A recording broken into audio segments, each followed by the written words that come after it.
بسم اللہ الرحمن الرحیم والصلاة والسلام علیک یا رسول اللہ وعلی آلک واصحابک یا سیدی یا حبیب اللہ صلی اللہ تعالی علیہ وآلہ وسلم۔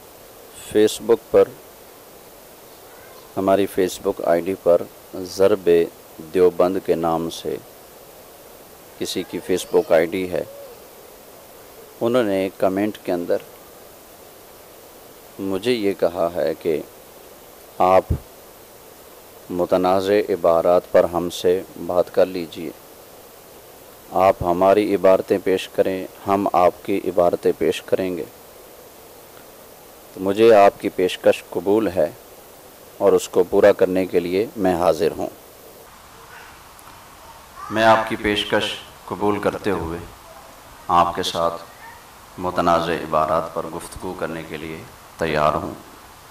لیجئے میری طرف سے یہ پہلا کلپ حاضری خدمت ہے، تو میں کوشش کروں گا انتہائی اختصار کے ساتھ میں گفتگو کروں اور جلد سے جلد کم سے کم الفاظ میں اپنا مدعا آپ کے سامنے پیش کر دوں۔ آپ نے کہا ہے کہ آپ ہماری عبارتیں پیش کریں، میں آپ کی باتیں پیش کروں گا۔ ایسا کریں، پہلے ایک موضوع نمٹا لیتے ہیں، میں آپ کی باتیں پڑھوں، آپ ہماری باتیں پڑھیں، تو جواب کون دے گا؟ میں عبارتیں پڑھوں تو آپ جواب دیں، جب آپ کا جواب کمپلیٹ ہو جائے یا پھر میں آپ کو ان عبارتوں پر چپ کرا دوں، جب ایک بات کسی کنارے لگ جائے اس کے بعد آپ کی باری ہوگی، آپ ہماری عبارتیں پیش کر سکتے ہیں، میں جواب دوں گا انشاءاللہ تعالی۔ تو لیجیے میری طرف سے عبارتیں پیش خدمت ہیں۔ میرے ہاتھ میں اسماعیل دہلوی کی کتاب ہے جس کا نام ہے تقویۃ الایمان۔ یہ نور محمد کارخانہ تجارت کتب آرام باغ کراچی سے چھپی ہے۔ اس کا صفحہ نمبر ہے 57۔ اس پر شاہ اسماعیل دہلوی نے نبی پاک صلی اللہ علیہ وآلہ وسلم کی طرف نسبت کر کے ایک جھوٹ لکھا ہے، یعنی میں بھی ایک دن مر کر مٹی میں ملنے والا ہوں۔ تو یہ ایک تو رسول اللہ صلی اللہ علیہ وسلم پر بہتان ہے، اور دوسرا گستاخی اور بے ادبی ہے۔ اچھی بات کی نسبت ایک تو اپنی طرف سے گھڑ کر بات کی نسبت رسول اللہ کی طرف کر دے، اور دوسرا ایسی بات کی نسبت کی جو کہ ہے ہی بے ادبی، یعنی میں بھی ایک دن مر کر مٹی میں ملنے والا ہوں۔ تو یہ شاہ اسماعیل دہلوی کی پہلی عبارت آپ کے سامنے میں نے پیش کر دی ہے، اور یہ وہ کتاب پڑھ رہا ہوں جس کے بارے میں آپ کے رشید احمد گنگوہی صاحب نے فتاوی رشیدیہ میں لکھا ہے، اس کتاب کا پڑھنا، اس کا رکھنا، اس پر عمل کرنا عین اسلام ہے۔ تو جو کتاب آپ کا عین اسلام ہے، اس کتاب میں رسول اللہ صلی اللہ علیہ وسلم پر یہ جھوٹ باندھا ہوا ہے، اور وہ بھی گستاخی، یعنی ایک دن میں بھی مر کر مٹی میں ملنے والا ہوں۔ اب اس کے صفحہ نمبر 56 پر آ جائیے۔ اس میں ایک حدیث مبارکہ ذکر کی، نبی پاک صلی اللہ علیہ وآلہ وسلم سے جب صحابہ کرام نے آپ کو سجدہ کرنے کی اجازت چاہی تو اللہ کے محبوب علیہ السلام نے ان سے فرمایا تھا، اعبدوا ربکم واکرموا اخاکم، اپنے رب کی عبادت کرو اور اپنے بھائی کی تعظیم کرو۔ تو دہلوی صاحب نے اس کا ترجمہ لکھا، سو فرمایا کہ بندگی کرو اپنے رب کی اور تعظیم کرو اپنے بھائی کی۔ آگے فائدہ لکھ کر دہلوی صاحب کہتے ہیں، یعنی انسان آپس میں سب بھائی ہیں، جو بڑا بزرگ ہو وہ بڑا بھائی ہے۔ پہلے نمبر پر یہ غلط ہے کہ انسان سب آپس میں بھائی ہیں، بالکل غلط ہے۔ جو بڑا بزرگ ہو وہ بڑا بھائی ہے، یہ بھی غلط ہے۔ سو اس کی بڑے بھائی کی سی تعظیم کیجئے، جو بڑا بزرگ ہے اس کی تعظیم بڑے بھائی جتنی کرنی ہے، تو یہ بات بھی غلط ہے۔ اور مالک سب کا اللہ ہے، بندگی اسی کو چاہیے۔ اس حدیث سے معلوم ہوا کہ اولیاء و انبیاء، امام اور امام زادے، پیر، شہید، یعنی جتنے اللہ کے مقرب بندے ہیں وہ سب انسان ہی ہیں اور بندے عاجز اور ہمارے بھائی، مگر اللہ نے ان کو بڑائی دی، وہ بڑے بھائی ہوئے۔ تو اس عبارت کے اندر شاہ اسماعیل دہلوی نے نبی کریم علیہ السلام کو اپنا بڑا بھائی کہا ہے، جو کہ حضور علیہ السلام کی توہین اور گستاخی ہے۔ صرف یہ نہیں کہا بلکہ یہ کہا کہ بڑے بھائی کی سی تعظیم کیجیے، جو بڑا بزرگ ہو وہ بڑا بھائی ہے، سو اس کی بڑے بھائی کی سی تعظیم کیجیے۔ تو رسول اللہ صلی اللہ علیہ وآلہ وسلم کی تعظیم کو بڑے بھائی کی تعظیم پر ٹھہرا دینا تو یہ بدترین گستاخی اور بے ادبی ہے رسول پاک صلی اللہ علیہ وآلہ وسلم کی، جو آپ کے دہلوی جی نے کی ہے۔ صفحہ نمبر 59 پر لکھتے ہیں، یعنی کسی بزرگ کی تعریف میں زبان سنبھال کر بولو، جو بشر کی سی تعریف ہو سو ہی کرو، سو ان میں بھی اختصار کرو۔ اب یہ دیکھیں، بزرگ کی تعریف میں زبان سنبھال کر بولو، اور بزرگ کون ہے؟ پیچھے مان چکے ہیں کہ جو بڑا بزرگ ہو وہ بڑا بھائی ہے، بڑا بزرگ بڑا بھائی، تعظیم بڑے بھائی جتنی، اور کہا کہ نبی ہمارے بڑے بھائی، ہم ان کے چھوٹے بھائی، تعظیم بڑے بھائی جتنی۔ اور یہاں پر کہا کہ کسی بزرگ کی تعریف میں زبان سنبھال کر بولو، جو بشر کی سی تعریف ہو سو ہی کرو، سو ان میں بھی اختصار کرو۔ تو یہاں پر یہ کہا کہ نبی کریم علیہ السلام ہوں یا کوئی اور بزرگ ہو، ان کی جب تعریف کی جائے، ان کا جب ذکر کیا جائے تو زبان سنبھال کر بولنی چاہیے۔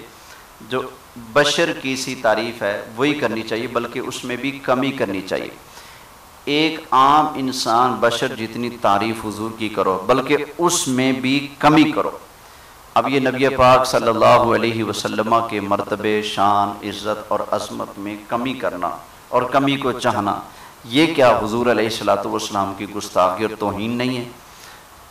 تو یہ بھی آپ کے دہلوی جی نے لکھا ہے، بسم اللہ اس کا جواب دیجئے۔ اسی طرح آپ کے اسماعیل دہلوی نے اس کتاب کے صفحہ نمبر 55 پر لکھا ہے، رسول کے چاہنے سے کچھ نہیں ہوتا۔ تو یہ تو جملہ کفریہ ہے کہ رسول کے چاہنے سے کچھ نہیں ہوتا، یہ بھی کفر ہے، حضور علیہ السلام کی گستاخی ہے۔ اسی طرح آگے لکھتے ہیں، غیب کی بات اللہ ہی جانتا ہے، رسول کو کیا خبر۔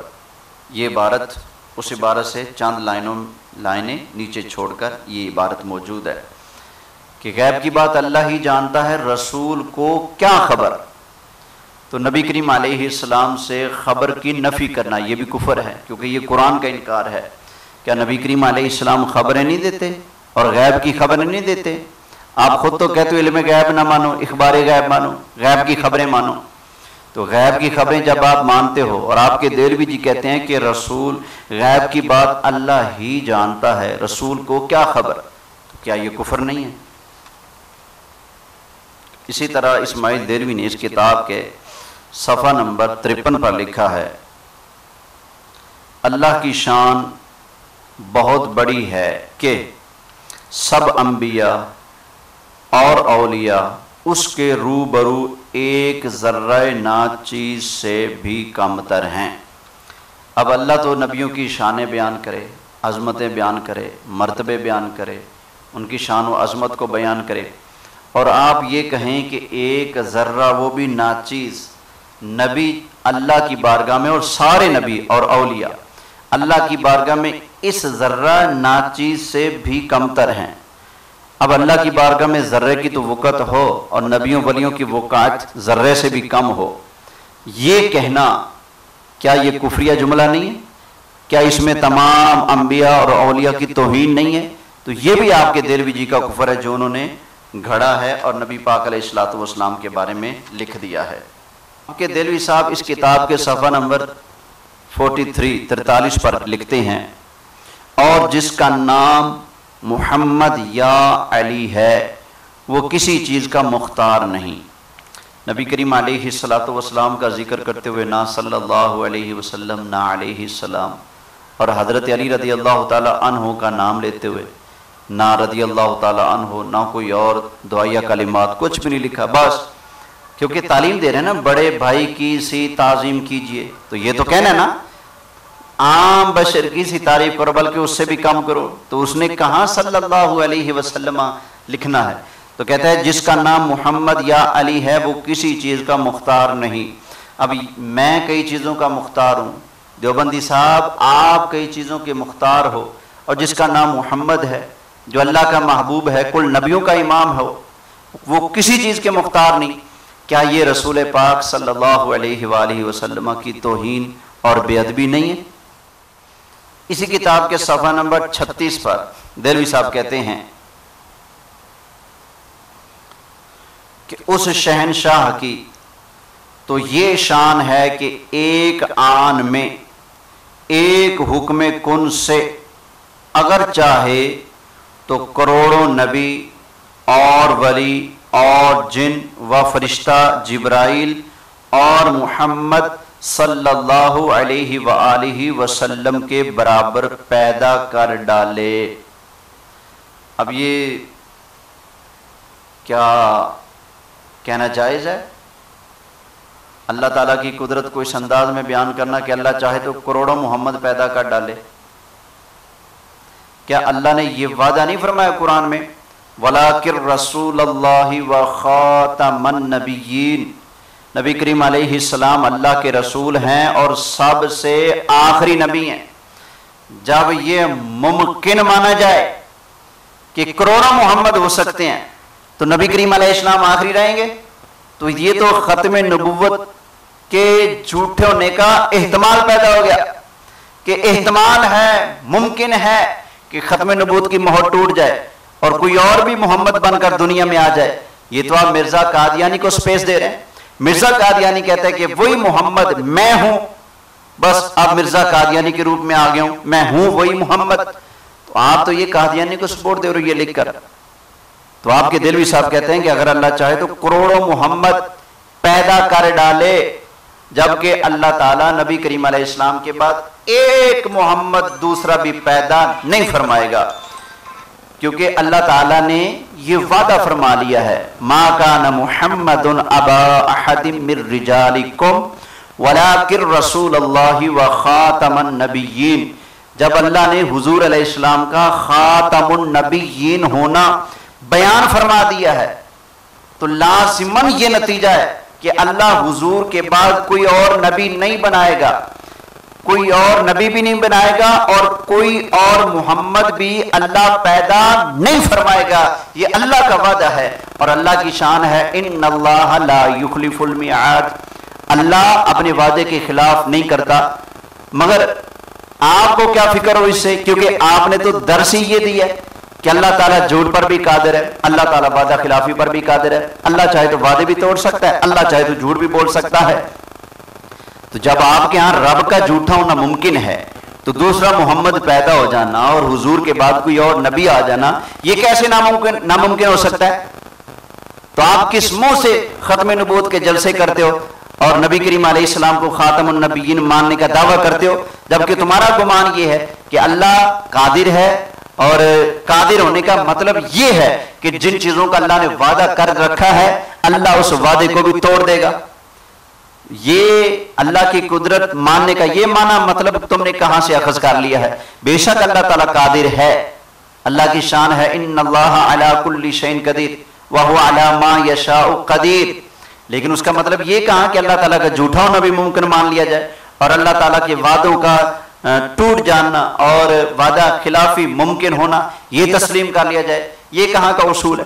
تو آپ کے بزرگ نے تو سبق یہی دیا کہ اللہ جھوٹا بھی ہو سکتا ہے، وعدے بھی توڑ سکتا ہے، اور اگر اللہ چاہے تو دوسرا محمد بلکہ کیا کروڑوں محمد پیدا کر سکتا ہے۔